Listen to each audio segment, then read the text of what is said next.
अब हमारा टॉपिक है टेम्परेचर डिपेंडेंस ऑफ रेजिस्टिविटी, यानी रेजिस्टिविटी पर टेम्परेचर किस तरीके से अपना इफेक्ट डालता है या टेम्परेचर से हमारी रेजिस्टिविटी किस तरीके से चेंज होती है। तो सबसे पहले हम ले रहे हैं फॉर कंडक्टर्स।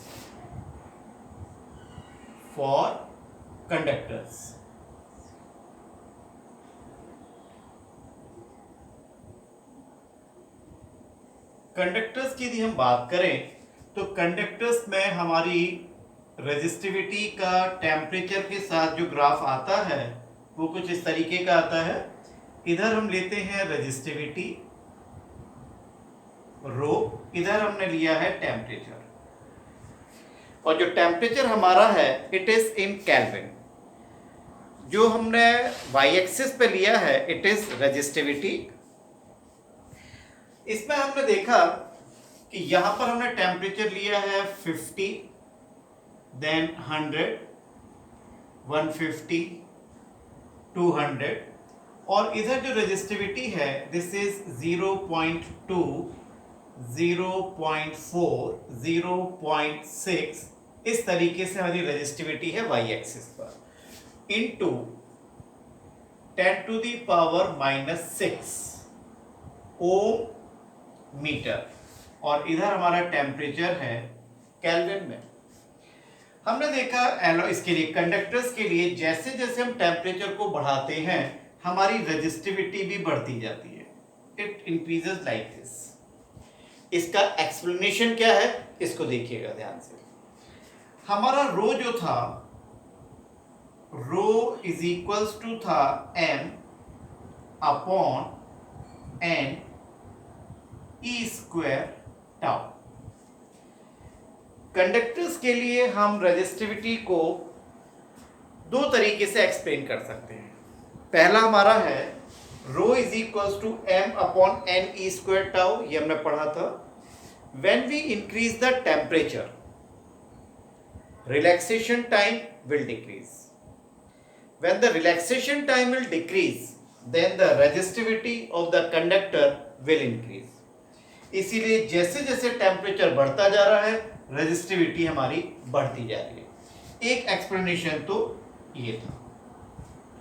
दूसरा एक्सप्लेनेशन है हमारा specially for the conductors, rho is equals to rho not 1 plus alpha delta t. Conductors के लिए हमारी जो अल्फा की वैल्यू है वो हमेशा पॉजिटिव होती है। जब अल्फा की वैल्यू पॉजिटिव है तो रो की वैल्यू रो नॉट से हमेशा बड़ी होगी। रो नॉट हमारा है resistivity of the conductor at 0 kelvin. जैसे जैसे टेम्परेचर बढ़ेगा resistivity will also increase. Second हमारा आएगा फॉर एलॉयज। कंडक्टर्स को चालक बोलते हैं, एलॉयज को हम बोलते हैं मिश्र धातु हिंदी में। एलॉयज हमारे हैं क्या? Alloys are the homogeneous mixture of the two and more than two metals. तो एलॉयज के केस में हम देखते हैं कि हमारी जो रेजिस्टिविटी है वो इधर अगेन हमने टेम्परेचर ही लिया, then it is 100, 200, 300, this is 1.1, 1.2, it is like this। इधर हमारी है रेजिस्टिविटी इंटू 10⁻⁻6 ओम मीटर, और इधर हमारा टेम्परेचर केल्विन में।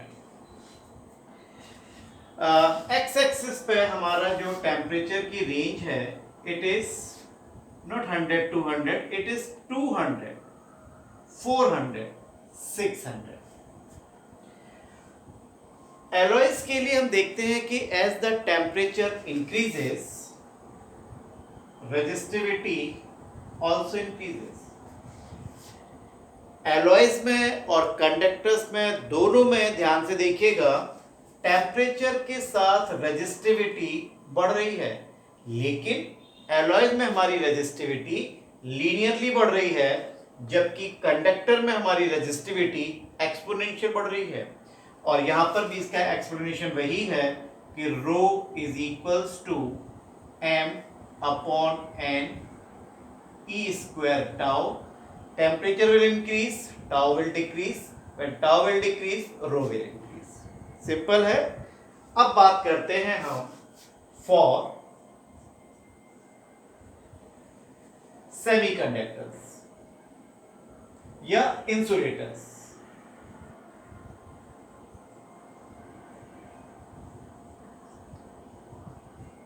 इंसुलेटर्स, कुचालक। इंसुलेटर्स को हम कुचालक बोलते हैं हिंदी में। सबसे अच्छी चीज क्या है इसमें, इसमें आपको वैल्यूज नहीं याद करनी होगी। इधर हम लेते हैं टेम्परेचर, इधर हम लेते हैं रेजिस्टिविटी। इंसुलेटर्स में हम देखते हैं कि as the temperature increases resistivity of the insulator decreases।